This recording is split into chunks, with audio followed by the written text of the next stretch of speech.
أعوذ بالله من الشيطان الرجيم. بسم الله الرحمن الرحيم.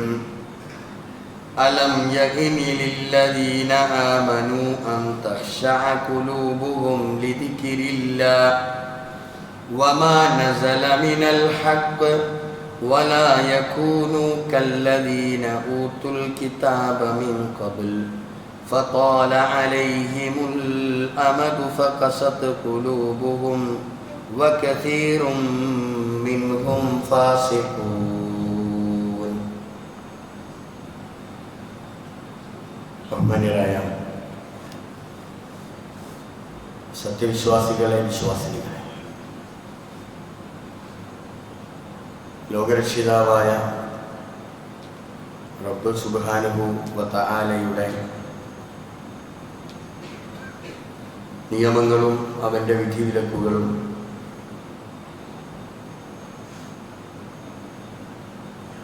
ജീവിതത്തിൻ്റെ ഓരോ ഘട്ടങ്ങളിലും കൃത്യമായി പാലിച്ചുകൊണ്ട് പരമാവധി തഖ്വയിൽ അധിഷ്ഠിതമായി ജീവിക്കണേ എന്ന് എന്നോടും എല്ലാവരോടും വസിയത്ത് ചെയ്യുകയാണ്, ഉപദേശിക്കുകയാണ്. ഏത് സന്ദർഭവും അല്ലാഹുവിൻ്റെ സന്നിധിയിലേക്ക് മടങ്ങിപ്പോകേണ്ടവരാണ് എന്ന ചിന്തയോടുകൂടി ജീവിക്കുകയും പരലോകത്ത് രക്ഷപ്പെടാനുള്ള മാർഗങ്ങളെക്കുറിച്ച് മനസ്സിലാക്കി അത് പ്രവർത്തിക്കുകയും ചെയ്യുന്ന അള്ളാഹുവിൻ്റെ ഏറ്റവും ഇഷ്ടപ്പെട്ട, അവൻ്റെ ഏറ്റവും വിനയാന്വിതരായ അടിമകളുടെ കൂട്ടത്തിൽ നമ്മെ എല്ലാവരെയും അല്ലാഹു സുബ്ഹാനഹു വ തആല ഉൾപ്പെടുത്തി അനുഗ്രഹിക്കുമാറാവട്ടെ. പരിശുദ്ധമായ പവിത്രമായ റമളാൻ വിട പറഞ്ഞു. അതിനോട് തുടർന്ന് സത്യവിശ്വാസികൾക്ക് അനുഗ്രഹമായി നൽകിയിട്ടുള്ള ഈദുൽ ഫിത്തറും നാം അള്ളാഹുവിൻ്റെ നിയമങ്ങൾക്ക് വഴിപ്പെട്ടുകൊണ്ട് നമ്മൾ ആഘോഷിക്കുകയുണ്ടായി. ഇപ്പോൾ നമ്മൾ ശവ്വാലിലാണുള്ളത്.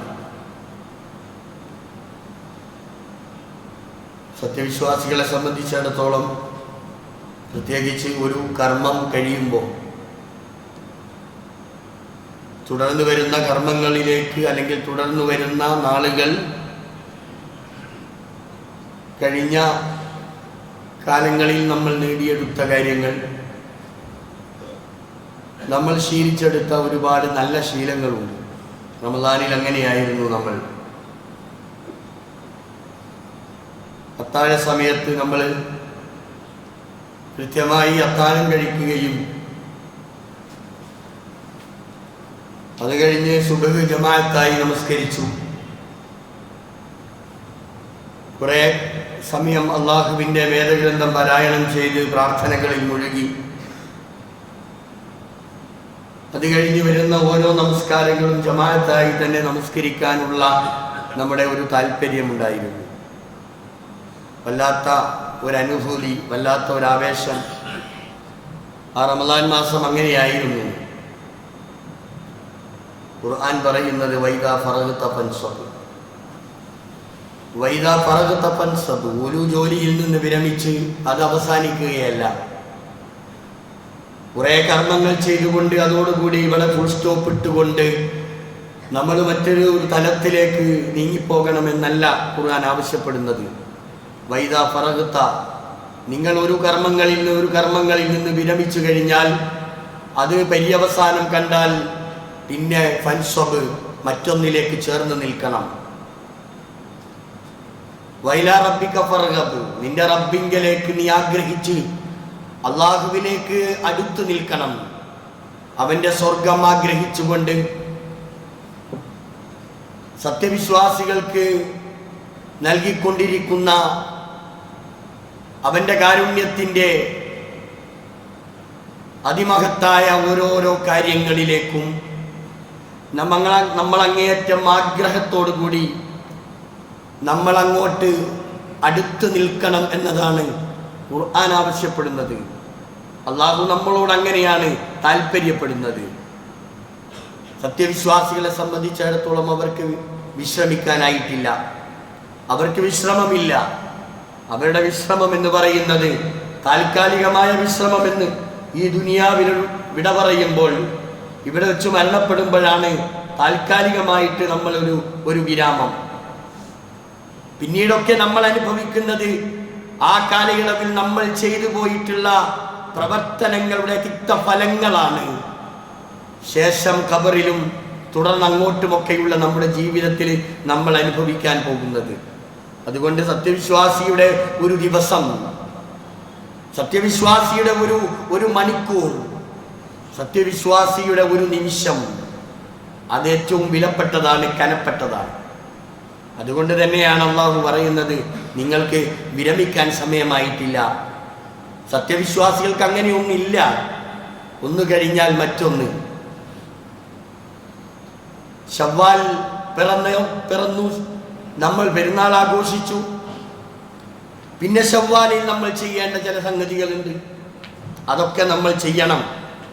തുടർന്ന് അങ്ങോട്ടും അങ്ങനെ തന്നെയാണ് നമ്മൾ ഓരോ കാര്യങ്ങളും ആവർത്തിച്ചു വരേണ്ടത് നമ്മളിൽ നിന്ന്. ഖുർആൻ ചോദിക്കുന്നത് അലം യഗ്നിലില്ലദീന ആമനു, സത്യവിശ്വാസികൾക്ക് സമയമായിട്ടില്ലേ? ഖുർആൻ ചോദിക്കുക, സത്യവിശ്വാസികൾക്ക് സമയമായിട്ടില്ലേ? അൻ തഖ്ശഅ ഖുലൂബഹും ലിദിക്രില്ലാഹ്, അല്ലാഹുവിനെ കുറിച്ച് ഓർത്തുകൊണ്ട്, അല്ലാഹുവിനെ സ്മരിച്ചുകൊണ്ട് സത്യവിശ്വാസികൾ അവരുടെ ഹൃദയങ്ങൾ അല്ലാഹുവിലേക്ക് കീഴ്പ്പെടാൻ ഇനിയും അവർക്ക് സമയമായിട്ടില്ല. ഒരു മാസക്കാലം നാം നമ്മെ അല്ലാഹുവിന് സമർപ്പിക്കുകയായിരുന്നു. പ്രത്യേകിച്ച് എല്ലാ മാസവും നമ്മൾ സമർപ്പിക്കുന്നതിൽ നിന്ന് വ്യത്യസ്തമായി നമ്മൾ മുഴുവനും അല്ലാഹുവിന് സമർപ്പിച്ചു. നമ്മുടെ ശരീരം നമ്മൾ സമർപ്പിച്ചു, നമ്മുടെ സമ്പത്ത് നമ്മൾ സമർപ്പിക്കുകയായിരുന്നു, അല്ലാഹുവിന് വഴിപ്പെട്ട് ജീവിക്കുകയായിരുന്നു. അതുകൊണ്ട് നമ്മൾ സ്വാതന്ത്ര്യത്തിൽ എത്തിപ്പോയി എന്നതുകൊണ്ട്, അല്ലെങ്കിൽ നമുക്ക് സ്വാതന്ത്ര്യം കിട്ടി എന്നതുകൊണ്ട് നമ്മൾ കഴിഞ്ഞ കാലങ്ങളിൽ ഉള്ളതെല്ലാം വിസ്മരിച്ചുകൊണ്ട് അല്ലാഹുവിന് വഴിപ്പെടുന്നതിൽ നിന്ന്, അവന് കീഴ്പ്പെട്ട് അവന് വണങ്ങി ജീവിക്കുന്നതിൽ നിന്ന് നമ്മൾ പിറകോട്ട് പോവുകയാണോ എന്ന ചോദ്യമാണ് അല്ലാഹു ചോദിക്കുന്നത്. അൻ തഖ്ശഅ ഖുലൂബഹും ലിദിക്രില്ലാഹ്, അല്ലാഹുവിനെ സ്മരിക്കുന്നതിൽ നിന്ന്, അല്ലാഹുവിനെ ഓർക്കുന്നതിൽ നിന്ന്, അവനെ കീഴ്പ്പെട്ട് ജീവിക്കുന്നതിൽ നിന്ന്, അവനെ ഭയപ്പെടുന്നതിൽ നിന്ന് നിങ്ങൾ പിറകോട്ട് പോവുകയാണോ? അതേപോലെ തന്നെ വമാ നസല മിനൽ ഹഖി, അല്ലാഹുവിൽ നിന്ന് അവതീർണമായതൊക്കെയും സത്യം മാത്രമാണ്. അല്ലാഹുവിന്റെ പ്രവാചകൻ പ്രബോധനം ചെയ്തത് മുഴുവനും സത്യമാണ്.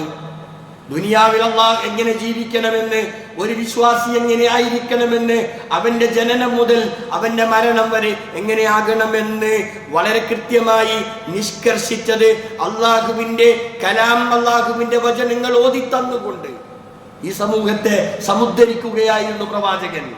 പ്രവാചകത്വലബ്ധി മുതൽ തന്റെ 23 കൊല്ലക്കാലം പരിശുദ്ധ ഖുർആൻ പാരായണം ചെയ്തുകൊണ്ട് സംസ്കരിച്ചെടുക്കുകയായിരുന്നു. ഇനിയൊരു വേദഗ്രന്ഥം വരാനില്ല, ഇനിയൊരു പ്രവാചകന്റെ വരവിനില്ല. അതുകൊണ്ട് അവസാന കാലഘട്ടത്തിൽ അല്ലാഹുവിന്റെ പ്രവാചകൻ പറഞ്ഞു, തറക്തു ഫീക്കും അംറൈൻ, 2 കാര്യം ഞാൻ നിങ്ങളെ ഏൽപ്പിച്ചുകൊണ്ട് ഞാൻ വിടവാങ്ങുകയാണ്. ലൻ തളില്ലു മാ തമസ്സക്തും ബിഹിമാ, ഇത് രണ്ടും നിങ്ങൾ മുറുകെ പിടിച്ചുകൊണ്ട് ജീവിക്കാൻ നിങ്ങൾ സന്നദ്ധമാണോ? അല്ലാഹുവിന്റെ പ്രവാചകന്റെ ചോദ്യമാണ്.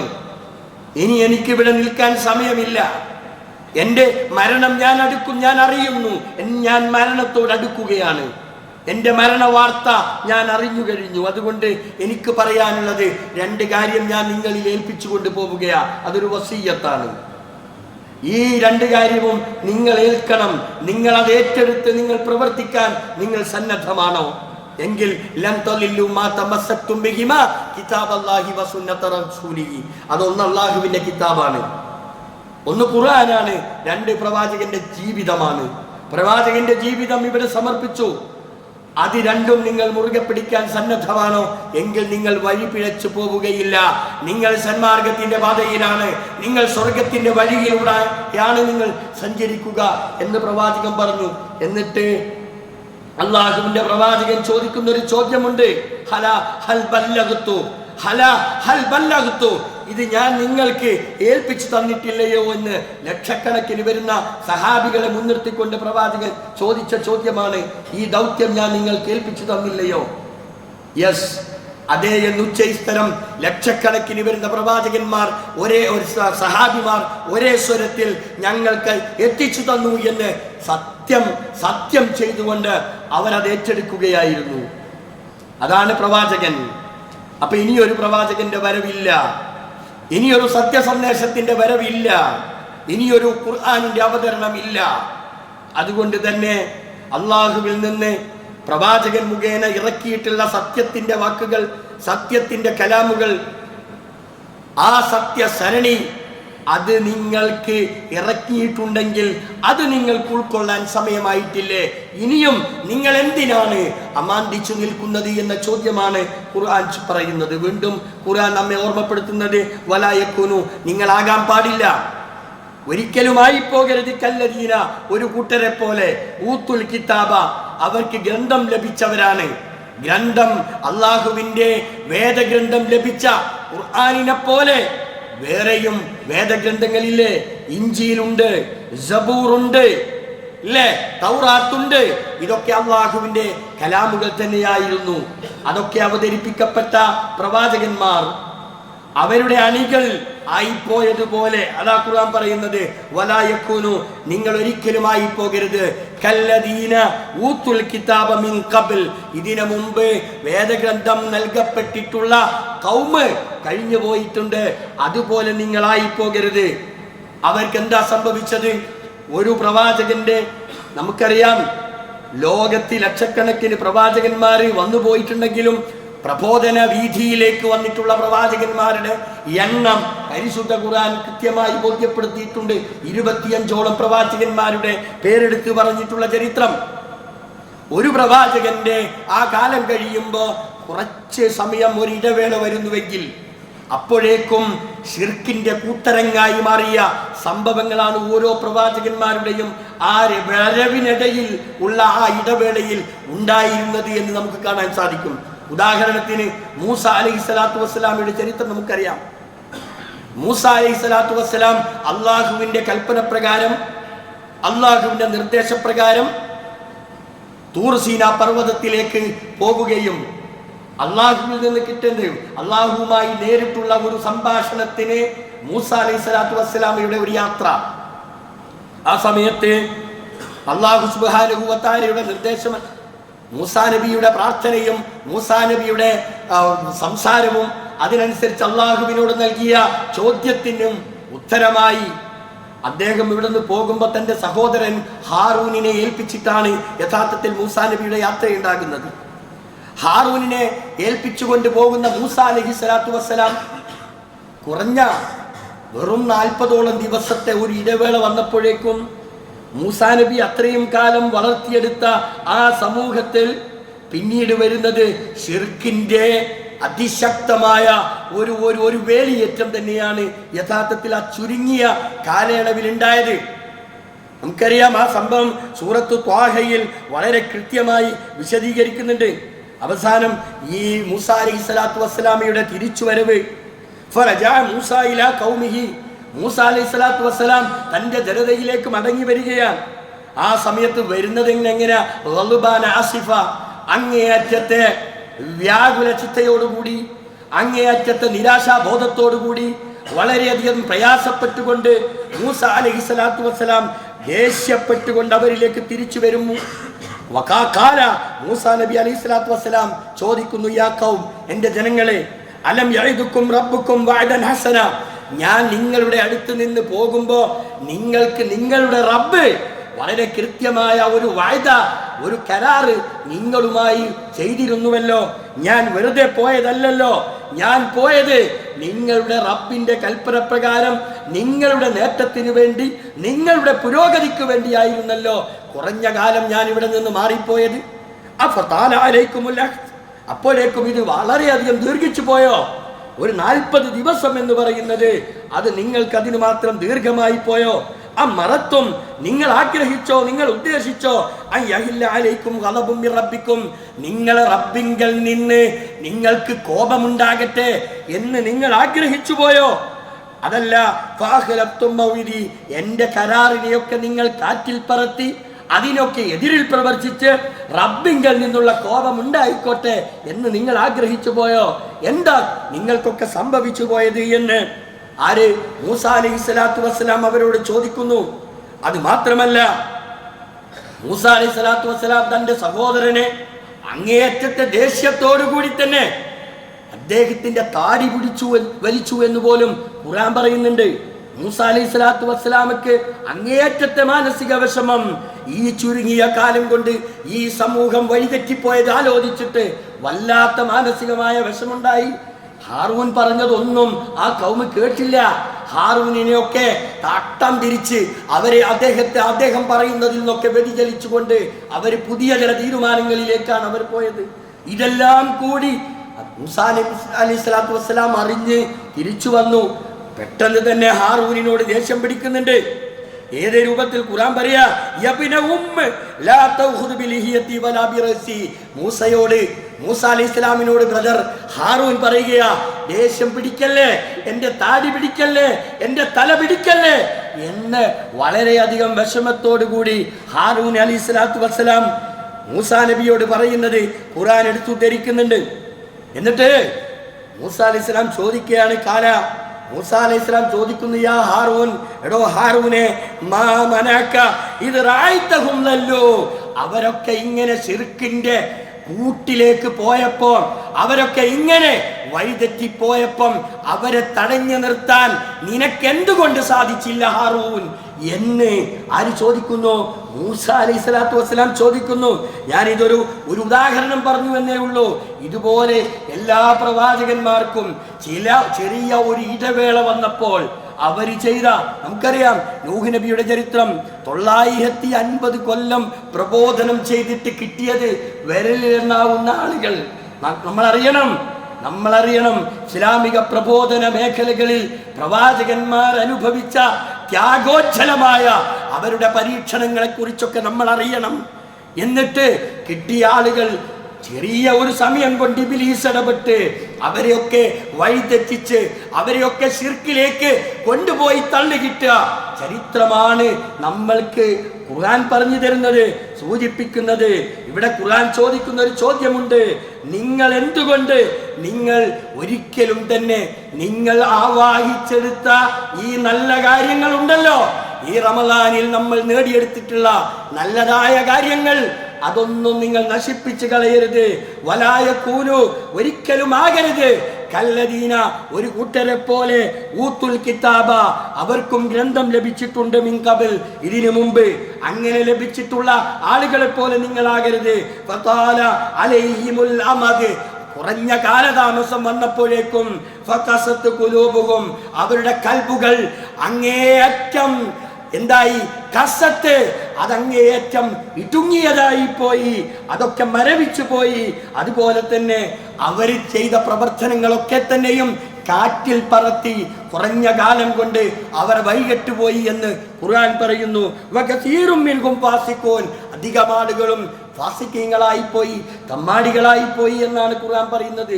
ഇവിടെ നമ്മൾ പഠിക്കേണ്ടത്, നമ്മൾ സ്വീകരിച്ച, നമ്മൾ നേടിയെടുത്ത കർമ്മങ്ങളിലൂടെ, പ്രവർത്തനങ്ങളിലൂടെ, ആരാധനകളിലൂടെ, ഇടപെടലുകളിലൂടെ നമ്മൾ ആവാഹിച്ചെടുത്ത സംഗതികളില്ലേ, അതിനി വരും കാലങ്ങളിൽ അത് ജീവിതത്തിൽ നിഴലിച്ചു കാണണം. പ്രവർത്തനങ്ങളുടെ തുടർച്ചയാണ് ഈമാൻ ശക്തിപ്പെടാൻ ഏറ്റവും പ്രധാനമായിട്ടുള്ള കാര്യം. അഹബ്ബുൽ അഅ്മാലി ഇലല്ലാഹ്, അല്ലാഹുവിലേക്ക് ഏറ്റവും ഇഷ്ടപ്പെട്ട അമല് അതെന്താണെന്നറിയോ? അതുവമുഹാ, അത് നമ്മൾ സ്ഥിരമാക്കലാണ്. നമ്മൾ ശീലിച്ചെടുത്തിട്ടുള്ള ഏതേത് കർമ്മങ്ങളുണ്ടോ, ഏതേത് പ്രവർത്തനങ്ങളുണ്ടോ, അത് നമ്മൾ സ്ഥിരമാക്കണം. എപ്പോഴെങ്കിലും ചെയ്താൽ പോരാ. വൈൻ കല്ല, അതെത്ര നിസ്സാരമാണെന്ന് നിങ്ങൾക്ക് തോന്നുന്നുവെങ്കിലും, അതെത്ര കുറവാണെങ്കിലും ശരി, അത് നമ്മൾ ഫർദ് നമസ്കാരങ്ങൾക്ക് ശേഷവും മുമ്പും പിമ്പുമൊക്കെ നമ്മൾ സുന്നത്ത് നമസ്കാരങ്ങൾ റമദാൻ മാസത്തിൽ പ്രത്യേകമായി നമ്മളൊക്കെ ധാരാളം നിർവഹിച്ചിട്ടുണ്ടെങ്കിൽ അത് നമ്മൾ എന്ത് ചെയ്യണം? അത് നമ്മൾ സ്ഥിരമായി നമ്മുടെ ജീവിതത്തിൽ നിലനിർത്തണം. അതാണ് ഈമാൻ ശക്തിപ്പെടാനുള്ള പ്രധാനപ്പെട്ട കാരണം. ആയിഷ റളിയല്ലാഹു തആല അൻഹ അങ്ങനെയായിരുന്നു എന്ന് ഹദീസുകളിൽ കാണാം.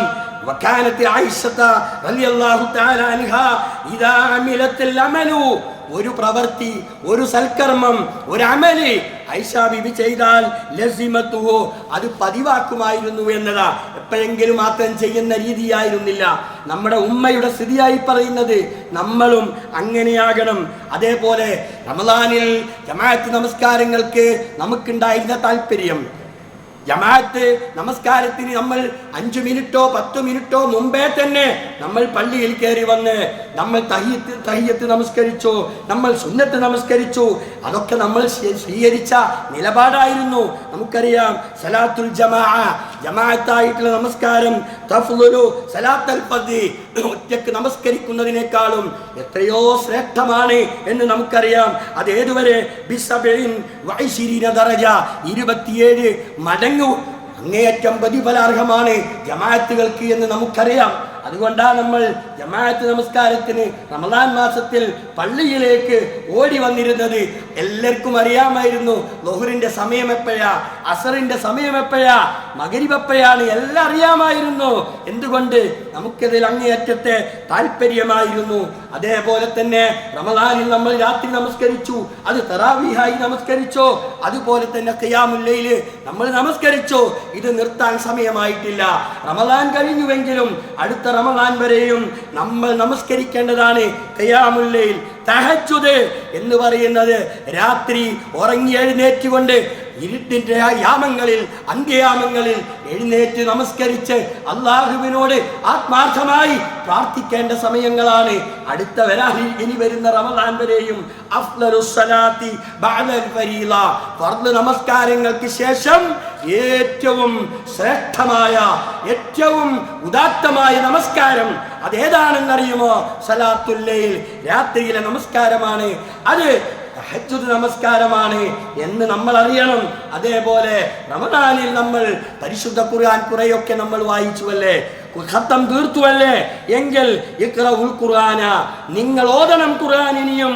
ഫീ കുല്ലി ശഹ്റിൻ, ഒരു മാസമെങ്കിൽ ഒരു മാസം പൂർണ്ണമായി നമ്മൾ ഓതിയിട്ട് ഒരു ഖത്തം, അടുത്ത റമദാൻ വരേക്കും 11 പിന്നെ റമദാനിലും അതെത്രയാണെന്ന് പറയേണ്ടതില്ല. അങ്ങനെ തികച്ചും ഒരു മാസത്തിൽ ഒരു തവണയെങ്കിലും പൂർണ്ണമായി ഖുർആൻ പാരായണം ചെയ്യുന്ന ഒരു രീതി നമ്മൾ സ്വയം തന്നെ അത് മനസ്സിൽ കരുതി അത് നിർവഹിക്കാൻ നമ്മൾ തയ്യാറാകണം എന്നതാണ്. അതേപോലെ തന്നെ ധാരാളമായി നമ്മൾ സ്വതക്ക ചെയ്തിട്ടുണ്ട്. ഒരുപാട് സ്വതക്കകൾ, നിർബന്ധ ദാനങ്ങൾക്ക് പുറമെ നമ്മൾ കഴിവിന്റെ പരമാവധി നമ്മളൊക്കെ സദക്കകൾ ചെയ്തിട്ടുണ്ട്. വസ്സദഖത്തു, സദക്ക എന്ന് പറഞ്ഞാൽ തുത്ഫിഉ അൽ ഖതീഅത, നമ്മുടെ പാപങ്ങളെയെല്ലാം അണച്ചു കളയുന്നതാണ് സദക്കകൾ എന്ന് പറയുന്നത്. ഇതുപോലെ കമാ യുത്ഫിഉൽ മാഉ അന്നാറ, വെള്ളം എങ്ങനെയാണോ തീയെ അണച്ചു കളയുന്നത്, അതുപോലെ തന്നെയാണ് നമ്മുടെ പാപങ്ങളെ കഴുകിക്കളയാൻ, അതിനെ അണച്ചു കളയാൻ നമ്മുടെ സദക്കകൾക്ക് സാധിക്കുമെന്നതാ. അതുകൊണ്ട് നമ്മൾ അതൊക്കെ മനസ്സിലാക്കിയിട്ടാണ് നമ്മൾ സദക്ക ചെയ്തത്. ഇനിയും ആ ഒരു ശീലം നമ്മൾ ജീവിതത്തിലുടനീളം നിലനിർത്തേണ്ടതുണ്ട്. സുന്നത്ത് നോമ്പുകൾ നമ്മൾ നിലനിർത്തണം. സുമ്മിന ശഹരി, സലാസത്ത് അയ്യാം, ഏറ്റവും ചുരുങ്ങിയത് തിങ്കളും വ്യാഴവും. അതുകൂടാതെ തന്നെ അയ്യാമുൽ ബീദിലുള്ള ഒരു മാസത്തിലെ 3 ദിവസത്തെ നോമ്പ്, അതൊക്കെ നമ്മൾ കൃത്യമായി നിർവഹിക്കേണ്ടവരാണ് എന്ന് നാം മനസ്സിലാക്കണം. യൂസുഫ് അലൈഹി സ്വലാത്തു വസ്സലാമയുടെ പ്രാർത്ഥന ഖുർആൻ പറയുന്നുണ്ട്, തവഫനി മുസ്ലിമാ, തവഫനി മുസ്ലിമാ, അല്ലാഹുവേ എന്നെ മുസ്ലിമായി മരിപ്പിക്കണേ. ഇതല്ലേ നമ്മുടെയും ആഗ്രഹം? യൂസുഫ് നബിയുടെ പ്രാർത്ഥന പോലെ തവഫനി മുസ്ലിമൻ വഅൽഹിഖ്നി ബിസ്സാലിഹീൻ, സ്വാലിഹീങ്ങളുടെ കൂടെ അല്ലാഹുവേ എന്നെയും ചേർക്കണമേ എന്ന് നിരന്തരമായി നമ്മൾ പ്രാർത്ഥിച്ചു കൊണ്ടിരിക്കണം. ലാ തുസിഗു റബ്ബന ലാ തുസിഗു ഖുലൂബന, പടച്ച പടച്ചോനെ എൻ്റെ ഹൃദയങ്ങൾക്ക്, ഞങ്ങളുടെ ഹൃദയങ്ങൾക്ക് ഒരു മാറ്റം വരുത്തല്ലേ. ഹിദായത്ത് കിട്ടിയതിന് ശേഷം റബ്ബേ ഞങ്ങളുടെ ഹൃദയങ്ങൾക്ക് ഒരു വ്യതിയാനം വരുത്തല്ലേ റബ്ബേ. ഞങ്ങൾ ഒരുപാട് സൽക്കർമ്മങ്ങൾ, ഒരുപാട് നല്ല കാര്യങ്ങൾ റബ്ബേ ഈ റമദാനിൽ ഞങ്ങൾ സ്വീകരിച്ചിട്ടുണ്ട് റബ്ബേ. അത് ഇനിയും നിലനിർത്തണം റബ്ബേ. അതിനുള്ള അവസരം നൽകണമേ റബ്ബേ എന്ന് ആത്മാർത്ഥമായി നമ്മൾ പ്രാർത്ഥിക്കണം. അല്ലാഹുമ്മ മുഖല്ലിബൽ ഖുലൂബ്, ഹൃദയങ്ങളെ നിയന്ത്രിച്ചു കൊണ്ടിരിക്കുന്ന നാഥ, സബ്ബിത് ഖുലൂബന അലാ ദീനിക്, നിന്റെ ഇഷ്ടത്തിനനുസരിച്ച്, നിന്റെ ഇംഗിതത്തിനനുസരിച്ച് റബ്ബേ ഞങ്ങളെ ചലിപ്പിക്കണേ എന്ന് ആത്മാർത്ഥമായി നമ്മൾ പ്രാർത്ഥിച്ചു കൊണ്ടിരുന്നാൽ ഈ തുടർച്ച നമ്മൾക്ക് കിട്ടും. റമദാൻ കഴിഞ്ഞ് ഷവ്വാലിലും, ഷവ്വാൽ കഴിഞ്ഞിട്ടുള്ള മാസങ്ങളിലൊക്കെ ഈ തുടർച്ച നിലനിൽക്കും. അതുകൊണ്ട് ഓരോ കാര്യങ്ങളും വളരെ ഉത്തരവാദിത്വത്തോടു കൂടി ചിന്തിച്ചും ആലോചിച്ചും പ്രവർത്തിക്കണം നമ്മൾ. അള്ളാഹു എങ്കിൽ നമ്മൾക്ക് കരുണ ചെയ്യും. അള്ളാഹു നമ്മെ രക്ഷപ്പെടുത്തും ദുനിയാവിലും ആഖിറത്തിലും. അങ്ങനെ രക്ഷ നൽകുന്ന യഥാർത്ഥ വിശ്വാസികളിൽ അള്ളാഹു നമ്മെ എല്ലാവരെയും ഉൾപ്പെടുത്തി അനുഗ്രഹിക്കുമാറാവട്ടെ.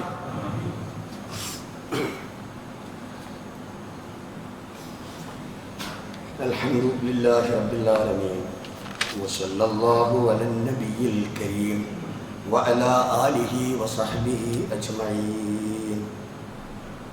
അയ്യുഹൽ ഇഖ്വാൻ വൽ അഖവാത്ത് ഉസീകും വഇയ്യായ സാലിയം ബിതഖ്വല്ലാഹ്. പ്രിയപ്പെട്ട സഹോദരങ്ങളെ, അള്ളാഹുവിനെ സൂക്ഷിച്ച് തഖ്വയുള്ളവരായി ജീവിക്കണേ എന്ന് ഒരിക്കൽ കൂടി വസിയത്ത് ചെയ്യുന്നു.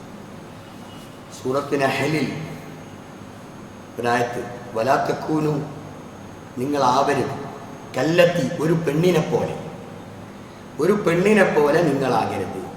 നഖലത്ത് ഗസ്ലഹ മിൻ ബഅദി ഖുവ്വത്തിൻ അൻകാസ, അവൾ രാവിലെ മുതൽ അതിശക്തമായി ഒരു കയറ് വിരിക്കുന്നു. കയറ് വിരിക്കുക എന്ന് പറഞ്ഞാൽ എളുപ്പത്തിൽ നമുക്ക് മനസ്സിലാവും.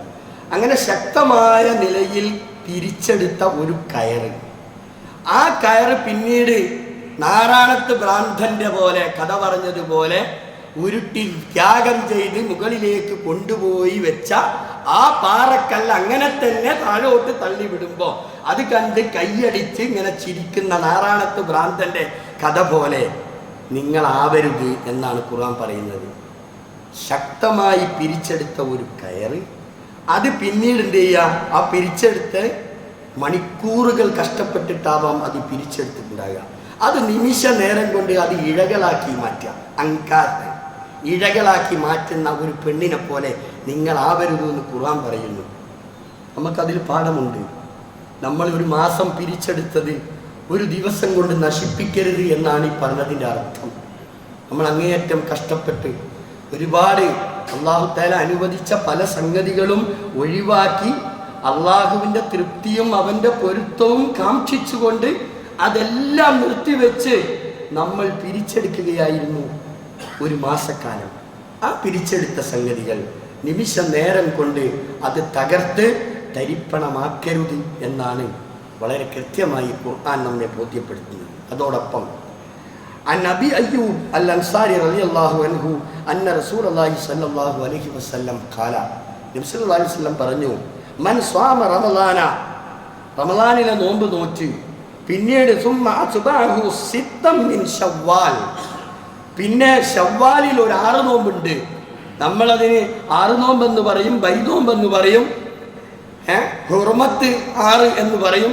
ഏതും എല്ലാം ഒന്നാണ്. ഈ 6 നോമ്പ് അത് ശവ്വാലിൽ ഏതെങ്കിലും ആദ്യമാകാം, മധ്യത്തിലാകാം, അവസാനമാകാം. നോമ്പ് പെരുന്നാളിൻ്റെ പിറ്റേന്ന് തുടങ്ങാം, അത് കഴിഞ്ഞ് 10 ദിവസം കഴിഞ്ഞിട്ട് തുടങ്ങാം. പക്ഷെ അത് തുടങ്ങുന്നത് കണ്ടിന്യൂ ആയിരിക്കണം. 10 മുതൽ ആകാം 16, 20 മുതലാകാം 26. അങ്ങനെ സിത്തം മിൻ ശവ്വാൽ, ശവ്വാലിൽ ഒരു 6 നോമ്പ് കൂടി എടുത്താൽ അത് ഏതുപോലെയെന്ന റസൂലുള്ള പറഞ്ഞത്, കാനക സിയാമിസ്ദഖ്, കാലം മുഴുവൻ നോമ്പെടുത്ത പോലെ എന്നാണ്. എന്ന് പറഞ്ഞാൽ അതിൻ്റെ അത്രയും പുണ്യമുണ്ട്, അതിൻ്റെ പ്രാധാന്യം അത്രയും വലുതാണ് എന്ന് സൂചിപ്പിക്കാൻ വേണ്ടിയാണ്. ഇതൊക്കെ ഒരു ശീലം വളർത്തിയെടുക്കുന്നതിന് വേണ്ടി, നല്ല ഒരു ശീലം, നല്ല ഒരു സ്വഭാവം, നല്ല ഒരു വിശ്വാസിക്കുണ്ടാകേണ്ട നല്ലൊരു ഗുണമാണിത് എന്ന് ബോധ്യപ്പെടുത്താനാണ് റസൂലുള്ളാഹി സ്വല്ലല്ലാഹു അലൈഹി വസല്ലം നമ്മെ ബോധ്യപ്പെടുത്തിയിട്ടുള്ളത്. ഇങ്ങനെ പരമാവധി നന്മകൾ ചെയ്ത് പരമാവധി അള്ളാഹുവും അവൻ്റെ പ്രവാചകനും പറഞ്ഞ രീതി അനുസരിച്ചൊക്കെ ജീവിച്ച് ദുനിയാവിൽ പരമാവധി നമ്മൾ അള്ളാഹുവിൻ്റെ ഇഷ്ടപ്പെട്ടവരായി ജീവിച്ചാൽ നാളെ പരലോകത്ത് വിരൽ കടിക്കാതെ വളരെ സന്തോഷത്തോടു കൂടി നല്ല ആത്മവിശ്വാസത്തോടു കൂടി റബ്ബിനെ കണ്ടുമുട്ടാൻ കഴിയും.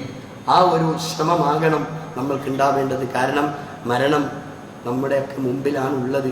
ഏത് സമയവും എപ്പോഴും എവിടെ വെച്ചും എങ്ങനെയും സംഭവിക്കാം. ആർക്കും നിജപ്പെടുത്താൻ കഴിയില്ല.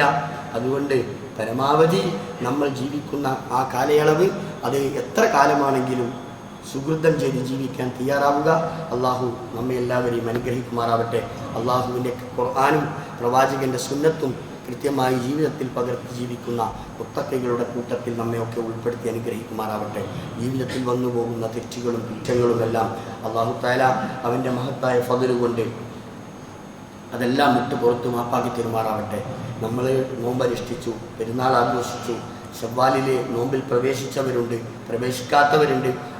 പ്രവേശിച്ചവർക്ക് അതിൻ്റെ കൂലി, പ്രവേശിക്കാൻ നിയ്യത്ത് ചെയ്തവർക്ക് അതിൻ്റെ കൂലി, ഇതൊക്കെ കൃത്യമായി നൽകേണ്ടത് അള്ളാഹുവാണ്. അതൊക്കെ ലഭിക്കുന്ന യഥാർത്ഥ മുഅ്മിനുകളിൽ അള്ളാഹു നമ്മെ ഉൾപ്പെടുത്തി അനുഗ്രഹിക്കുമാറാവട്ടെ. പ്രയാസങ്ങൾ കടിച്ചമർത്തി ജീവിക്കുന്ന, രോഗങ്ങൾ കൊണ്ട് ബുദ്ധിമുട്ട് അനുഭവിച്ചു കൊണ്ടിരിക്കുന്ന എത്രയോ സഹോദരന്മാർ വീടുകളിലും ആശുപത്രികളിലും കഴിഞ്ഞുകൂടുകയാണ്. അല്ലാഹു തആല അവരുടെ രോഗങ്ങൾക്ക് ശിഫ നൽകി അവരെ അനുഗ്രഹിക്കുമാറാവട്ടെ. മരണത്തിന് കീഴടങ്ങിയിട്ടുള്ള നമ്മുടെ സഹോദരന്മാർ, നമ്മുടെ സ്നേഹിതന്മാർ, ബന്ധുമിത്രാദികൾ, പണ്ഡിതന്മാർ എല്ലാവർക്കും അല്ലാഹു തആല മഗ്ഫിറത്തും റഹ്മത്തും നൽകി അനുഗ്രഹിക്കുമാറാവട്ടെ. നാളെ ജന്നാത്തുൽ ഫിർദൗസിൽ നമ്മെയും അവരെയും അല്ലാഹു തആല ഒരുമിച്ച് കൂട്ടുമാറാവട്ടെ. ഫലസ്തീനിൽ നമ്മുടെ കുടുംബം അനുഭവിക്കുന്ന പ്രയാസങ്ങൾ, ദുരിതങ്ങൾ അല്ലാഹു തആല അവർക്ക് സമാധാനം നൽകി അനുഗ്രഹിക്കുമാറാവട്ടെ, ആശ്വാസം നൽകി അനുഗ്രഹിക്കുമാറാവട്ടെ. ദീനനുസരിച്ച് ജീവിക്കാനുള്ള സ്വാതന്ത്ര്യം അല്ലാഹു നൽകുമാറാവട്ടെ. اللهم اغفر للمؤمنين والمؤمنات والمسلمين والمسلمات الأحياء منهم والأموات إنك مجيب الدعوات ويا قاضي الحاجات. ربنا اغفر لنا ولإخواننا الذين سبقونا بالإيمان فلا تجعل في قلوبنا غلا للذين آمنوا ربنا إنك رؤوف رحيم. اللهم أجرنا من النار، اللهم أجرنا من النار. اللهم أعز الإسلام والمسلمين وأذل الشرك والمشركين. اللهم دمر أعداء الدين. اللهم انصر المسلمين في فلسطين. اللهم انصر المجاهدين في غزة. اللهم ربنا تقبل منا دعاءنا إنك أنت السميع العليم. اللهم اجعلنا من المسلمين واجعلنا من المتقين واجعلنا من المخلصين. ربنا تقبل منا صلاتنا ودعاءنا وسائر أعمالنا يا رب العالمين. ربنا هب لنا من أزواجنا وذرياتنا قرة أعين واجعلنا للمتقين إماما. ربنا آتنا في الدنيا حسنة وفي الآخرة حسنة وقنا عذاب النار.